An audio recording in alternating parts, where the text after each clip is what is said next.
Good is the enemy of great. Pause and think about that for a second. It sounds kind of backwards, doesn't it? But here's the thing. Settling for just being good, settling for mere competence, is exactly the trap that keeps most organizations from ever reaching true excellence. So let's unpack why that happens. Welcome to this explainer. Okay, let's dive right in. Today, we're exploring Jim Collins' absolutely legendary 5-year study. It's a massive research project that asked one deceptively simple question. Can a good company actually become a great company? And if so, how on earth do they do it? Here is our roadmap for the journey today. 1. Good is the enemy. 2. First, disciplined people. 3. Second, disciplined thought. 4. Third, disciplined action. And finally, 5. The flywheel breakthrough. Section 1. Good is the enemy. Why settling for good prevents true greatness. So Collins and his research team actually spent 5 whole years analyzing over 1,400 companies. And out of that massive pile, only 11, yes, literally just 11, managed to break the curse of competence and make the leap from just being good to truly enduring greatness. To put the sheer stakes of this into perspective, look at this number, 7. Those 11 companies didn't just do slightly better. They generated cumulative stock returns that beat the general market by an average of 7 times over 15 years. That is blowing past the results delivered by absolute giants like Coca-Cola and GE. We aren't talking about a lucky quarter here. We are talking about astronomical, sustained outperformance. Section 2. First, disciplined people. Getting the right people on the bus. So how did they pull this off? Well, every single transition from good to great didn't start with some flashy new product or a massive shift in strategy. It started with a very specific and honestly a kind of surprising type of leader. Which brings me to a question I want you to ask yourself. What actually makes a great leader? We all have this myth stuck in our heads, right? The idea that a struggling company desperately needs a larger-than-life, charismatic celebrity CEO to ride in like a savior and rescue the whole enterprise. But as you'll see, the data says something completely different.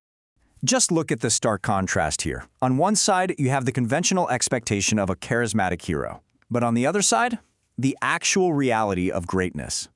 Collins calls this the level 5 leader. These leaders possess this crazy, paradoxical mixture of deep, genuine personal humility combined with an absolutely indomitable professional will.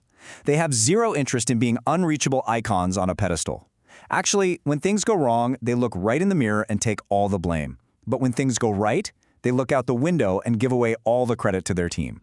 Take Darwin Smith, for example. He was this mild-mannered, in-house lawyer who somehow ended up becoming the CEO of Kimberly-Clark. People literally told him to his face that he wasn't qualified for the job. No way, right?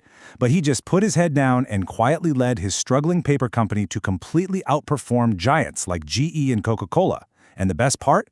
When someone asked him about this incredible success, he characteristically just shrugged and said, "I never stopped trying to become qualified for the job." Zero ego, just an incredible, relentless drive for the cause. So, what's the very first thing these level 5 leaders do? They follow this golden rule. First, who, then what. Basically, it means getting the right people on the bus and kicking the wrong people off, before you even try figuring out where to drive the thing. Why? Well, if you start with the who, your organization becomes incredibly adaptable. If the direction needs to change, the right people won't freak out, because they are there for the team they're riding with, not just the destination. And get this, the research found that executive compensation structures had zero systematic link to making the leap to greatness. None. The right people are just intrinsically wired to deliver the best results, period. Section 3. Second, disciplined thought. Confronting the brutal facts. Now that you've got the right team on the bus, the company can finally strip away the noise and face reality head-on, without everyone pointing fingers or throwing each other under the bus. The absolute crucial mindset for this stage is called the Stockdale paradox. It's defined as maintaining unwavering faith that you will prevail in the end, while simultaneously confronting the most brutal facts of your current reality. It gets its name from Admiral James Stockdale, who was the highest-ranking U.S. military officer held in the Hanoi Hilton prisoner of war camp during the Vietnam War. Now, what's really fascinating here is who actually survived that horrific experience. When Jim Collins asked Admiral Stockdale who didn't make it out, his answer was chilling. He said, "The optimists." The wide-eyed optimists were the ones who thought, "Oh, we'll be released by Christmas, then Easter," and when those arbitrary deadlines came and went, they literally perished from broken hearts. Stockdale, on the other hand, accepted the grim, brutal reality of his torture every single day, but he never, ever lost faith in his ultimate survival. Every single great company uses this exact same dual mindset to face adversity. And that leads us right into how you actually process those brutal facts. Let's contrast the fox and the hedgehog. From that old Greek parable, the fox knows a lot of things, right? It devises these cunning, scattered, and complex strategies. The comparison companies, the ones that failed to make the leap, they acted exactly like foxes, always jumping on the newest trend. But the great companies, they acted like the hedgehog. The hedgehog really only knows one big thing. When it's threatened, it just rolls up into a ball of spikes. It is a simple, crystalline, and consistently victorious approach. So, how do you find your inner hedgehog? Well, you have to discover the exact intersection of these three core circles. 1, what you can be the best in the world at. 2, what drives your economic engine. And 3, what you are deeply passionate about. Now, the absolute crucial takeaway here is that this is not just some motivational goal to be the best. No, it is a deeply honest, egoless understanding of what you actually can be the best at. Because let's face it, just because you're making money doing something doesn't automatically mean you can be the best in the world at it. Section 4. Third, disciplined action. Freedom within a framework. This is where the magic really happens. It's this incredible alchemy of combining a culture of discipline with an ethic of entrepreneurship to produce truly great results. You see, a true culture of discipline isn't just about what you do. It actually requires a stop-doing list. It's having the relentless discipline to look at a shiny new opportunity and say, no thank you, if it fails your hedgehog test. Take Walgreens, for example. They were just an average company for 40 years. But then, they simplified their entire business to focus relentlessly on one single hedgehog concept, being the most convenient drugstore. They said no to everything else, and they absolutely crushed the market. So how do these great companies handle the ultimate shiny new object, technology? Well, there's this huge myth out there that tech revolutions cause greatness. Totally false. Great companies view technology as an accelerator, not a driver.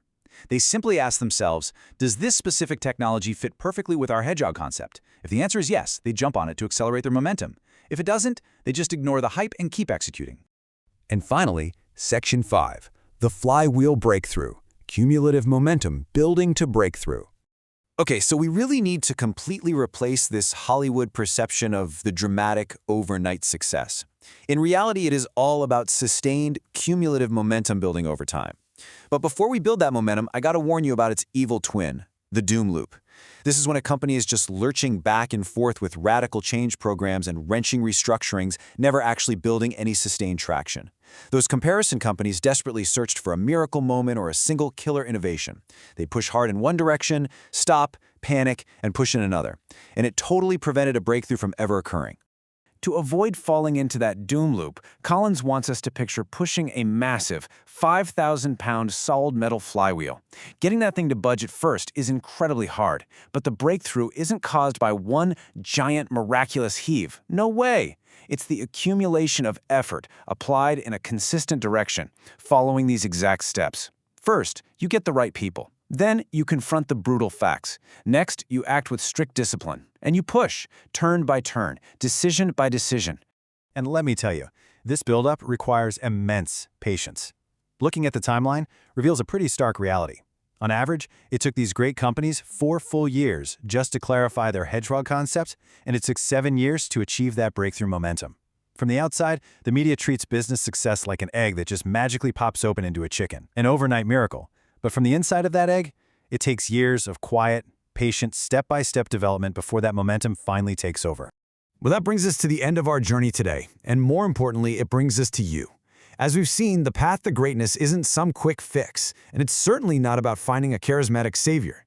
It is a deeply integrated, highly disciplined system. So I have to ask you, are you willing to just settle for good, or are you ready to roll up your sleeves and do the hard work of becoming great? I absolutely encourage you to start applying these principles to your own biz today. Thanks so much for hanging out with us for this explainer, and I can't wait to see the incredible momentum you build.